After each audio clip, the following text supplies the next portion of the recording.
What if the most feared killer in the American South was a slave woman no one dared to touch? Why did powerful men vanish without a trace after a single night in her bed? And why, nearly 2 centuries later, does her name still echo in whispers across the ruins of a forgotten plantation? This is not just a ghost story. This is the story of Sade, the slave who seduced, vanished, and returned as something far more terrifying. Are you ready to remember what history tried to bury? In the year of 1834, beneath the dense humidity of the Louisiana lowlands, stood the Elliott Estate, a sprawling expanse of whitewashed wood, columns like ivory tusks piercing the southern sky. The land bore the scent of iron and magnolia, sweet and metallic, as though the soil itself remembered every drop of blood ever spilled upon it.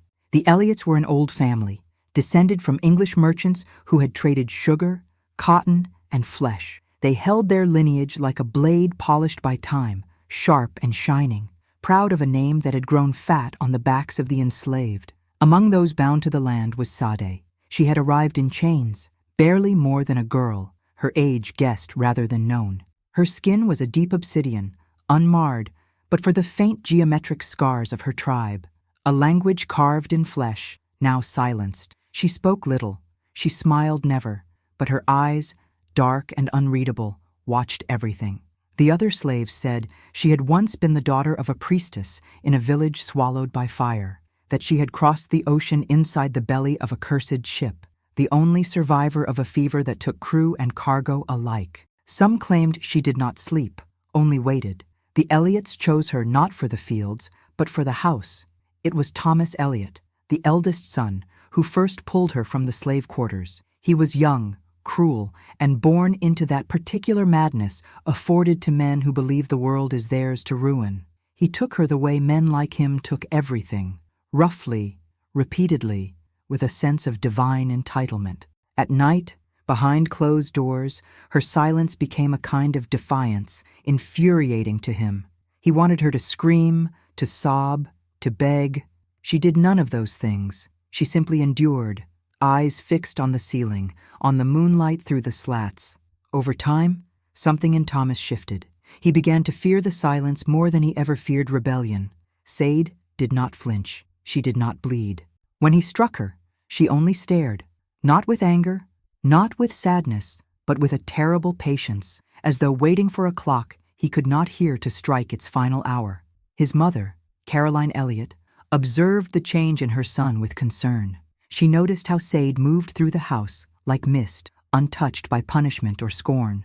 Even the other slaves avoided her, speaking her name only in whispers, heads lowered. They said she brought misfortune. That crops withered where she walked. That once, during a fever that killed 3 children and spared none, Sade had laid her hand on a dying infant, and the baby lived, while its parents turned black and cold by dawn. Samuel Elliott, the patriarch, dismissed these tales as ignorance. Superstition, he said, is a disease of the idle mind. But even he, stern and brutal, refused to meet Sade's eyes for long. There was something in her stillness, something older than fear. She was given her own corner in the attic, no chains, no guard, and yet she never left the house, not even to bathe in the river with the others. Each morning, she appeared freshly washed, her hair coiled like a crown of shadows, her linen clean and pressed. No one saw who cleaned for her, no one asked. One evening, Thomas entered her room and did not return. When asked, Sade said only, "He is not here." Her voice was soft, and yet it echoed. They searched the grounds, the woods, the river. No trace, no blood, no scream, just a room, undisturbed, and a cold wind that passed through the plantation that night, carrying with it a silence deeper than mourning. The Elliots buried an empty coffin. Life on the plantation resumed. But Sade began to wear a ribbon, pale blue, embroidered, one that Thomas had always kept in his jacket pocket, and from that day forward, when the night settled over the Elliott estate, the dogs would not howl, the birds would not sing, and somewhere within the walls, from time to time, came the sound of footsteps, walking where no one should be. In the weeks that followed Thomas Elliott's disappearance, the plantation began to wilt, not in crop or structure, but in something subtler, more intimate.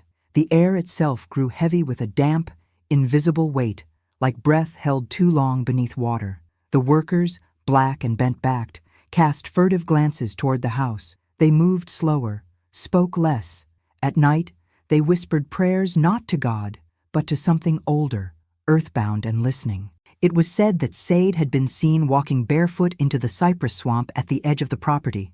Not once, but many times, always alone, always in silence. She would vanish among the moss and return before dawn, clothes unstained, hair unruffled. Some said she spoke with a woman who lived deep in the trees, a creature of bone and smoke they called Mama Zila, a blind crone, ancient as rot, with skin like cracked leather and teeth sharpened down to nubs.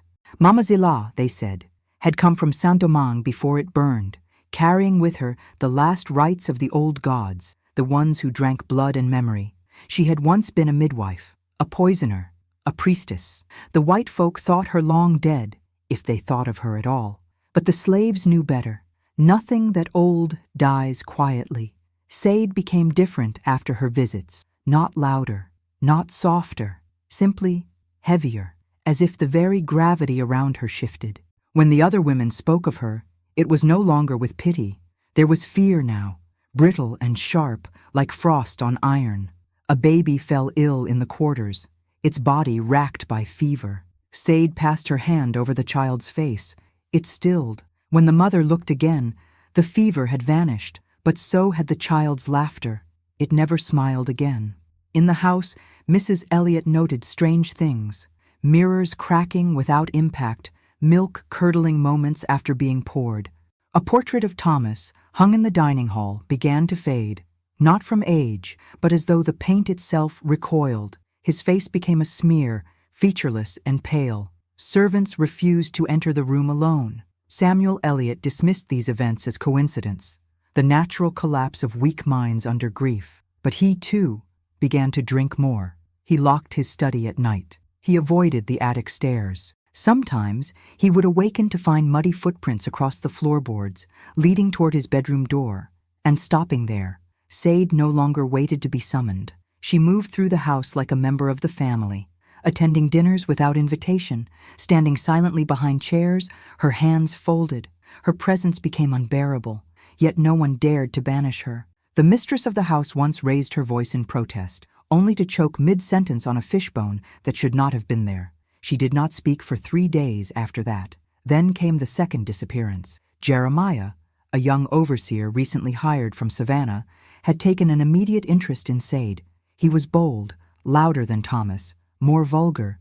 He called her witch in jest and dared her to curse him. One night, he followed her up the stairs, smirking, drunk on corn whiskey and arrogance. He was never seen again. His room was found unlocked, undisturbed, but the sheets were damp with something that smelled like copper and soil. On the wall above the bed, a symbol had been drawn in dark fluid, a spiral within a spiral, not quite symmetrical. The slaves recognized it, but would not speak of it. The master wiped it away with brandy-soaked cloth, but the stain reappeared the next morning, fainter, like something remembering itself. In the fields, work slowed. The cotton came in weak. Livestock miscarried. One of the Elliot daughters began to speak to an invisible sister in her nursery. She named her Sade, and through it all, the real Sade said nothing. She merely watched, waited, and somewhere, deep in the swamp, Mama Zila whispered to the bones. By the time summer thickened the air into something close to suffocation, the Elliot estate had already begun its descent into quiet ruin. The cotton wilted prematurely, white tufts rotting on the stem. Flies congregated where they never had before, on windowsills, in soup bowls, inside the mouths of freshly slaughtered hogs. Men whispered of bad omens, but never aloud, and never near the attic. The locked room had once been a nursery. It now bore no name. After Jeremiah vanished, the door was closed, then nailed shut from the outside, but those who passed by after midnight claimed they heard sounds from within. Not screams, worse than screams, rhythmic, low, and wet, as though something inside were breathing, slowly, with effort, or feeding. Samuel Eliot ordered the door unsealed one afternoon in a fit of rage, demanding answers from silence itself. The room was empty. immaculate. The wood floor gleamed as if newly polished, though no servant had entered. The air, however, was sour, tinged with decay and something sweeter, almost floral, like lilies left too long in water. That night, Samuel fell ill. It began with tremors. Then came the dreams. He saw Thomas there, eyes sewn shut, lips parting to speak, but instead of words, worms spilled forth. He woke screaming. He began to sleep with his rifle beside the bed. When his wife reached to comfort him, he struck her without recognition. By dawn, he claimed no memory of it. Other men came and went. Guests, plantation neighbors, business associates, each one, in turn, encountered Sade, now dressed in garments once belonging to the late Mrs. Elliott's younger sister, who had drowned as a child in the plantation well. The fit was uncanny, the effect unsettling. She greeted no one, yet all remembered her. A glance, a scent, a pressure in the chest that lingered hours after they'd left the estate. 3 men disappeared that season. One, a merchant from Baton Rouge, left behind a horseshoe half buried in the drive, still warm to the touch. Another was found days later, wandering in the cane fields without eyes, muttering in a tongue that had no roots in any known land. The third was never found at all, save for his ring, which appeared weeks later inside the mouth of a catfish gutted for dinner. The Elliots hired a preacher from New Orleans, a man versed in both scripture and salt. Reverend Caraway arrived with a crucifix carved from blackwood and a pouch of iron nails. He declared the house defiled, its foundations cracked by sin. He would not sleep beneath its roof. His sermon was fire and thunder, until he asked Sade to come forward for cleansing. She did. She stood at the altar, hands clasped, head bowed. No protest, no fear. The Reverend looked upon her and faltered. His voice died in his throat. He began to weep, though no one could say why. He left the estate that night without speaking a word. Days later, news came that he'd hanged himself with his own belt behind the vestry. Sade remained. She now dined with the family.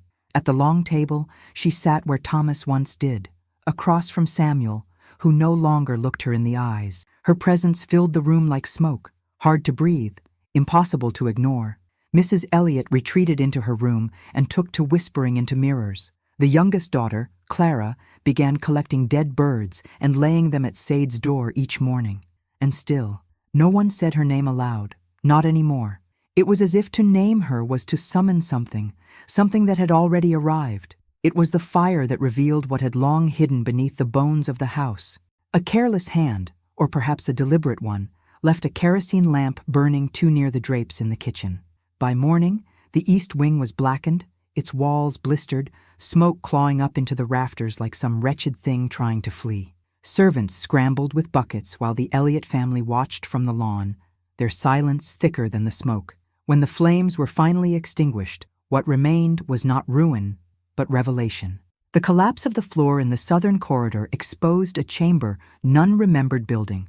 A root cellar, perhaps, but deeper, and oddly shaped, not square, but circular, the walls carved into a slow spiral, descending like the curve of a nautilus. It smelled of mildew, blood, and something ancient. Samuel ordered it sealed immediately, but one of the younger slaves, a boy named Eli, brave or foolish, had already slipped inside.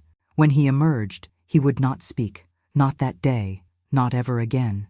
His eyes remained fixed to a point far beyond the horizon. His hands trembled for hours. The following night, Samuel returned to the chamber alone. What he found broke the last of his mind. The walls were lined with bones, human by the look of them. Dozens, some still clothed in rotting scraps of cloth that bore the fine stitching of gentlemen's wear, fingers with rings. Skulls split cleanly down the center, as if opened like fruit.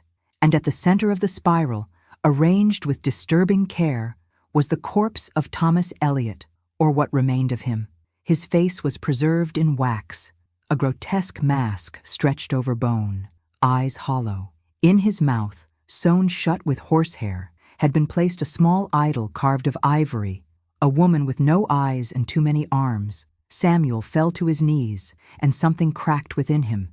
He began to laugh, then scream.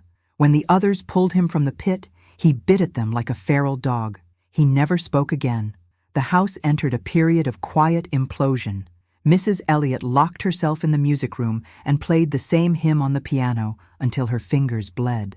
Clara was found one morning in the garden, sitting motionless, her lap filled with dead butterflies. Sade continued to walk the halls unchallenged, her expression unchanged, her presence both soft and unbearable. Whispers grew into legends among the slaves. Some said Sade had made a pact in the swamp, trading her suffering for the power to harvest the souls of those who wronged her. Others believed she had never been human at all, only wearing the skin of a woman until her purpose ripened. No one ran, no one rebelled, they waited. One afternoon, a Union scout arrived on horseback, weeks ahead of any army. He found the plantation gates unguarded, the fields overgrown, the house oddly intact. Inside, he discovered silence, and a single diary beneath the floor of the library, wrapped in oilskin, its pages brittle but legible. It bore no title, only an inscription on the final page, written in crimson, in a hand both elegant and primal. I do not kill out of hatred. I do not punish for pleasure. I only give back what was taken. And what was taken was everything. Signed, simply, Sade. By the winter of 1835, the Elliot plantation was no longer spoken of in neighboring towns. Mail stopped arriving. The fields, once heavy with cotton, grew wild with thorns and vines, as though the land itself sought to strangle what remained. Birds no longer circled above it. Stray animals veered wide around the property. Even the insects, once relentless, seemed to vanish. Inside the house, time unraveled. Samuel Elliot, gaunt and sunken-eyed, wandered the halls in soiled garments, murmuring fragments of nursery rhymes to no one. His wife was found dead in the bath, her wrists opened with a shaving blade, the water stained the color of rust. Clara, the youngest, disappeared into the woods one dusk and was never seen again, though the scent of lilac clung to her abandoned shawl for days. Only Sade remained unchanged. She moved through the house as though it had always belonged to her. She tended no fire, prepared no meal, yet nothing rotted in her presence. No dust settled where she walked. Some nights, from the old nursery, came the sound of lullabies hummed in a language that predated the Bible.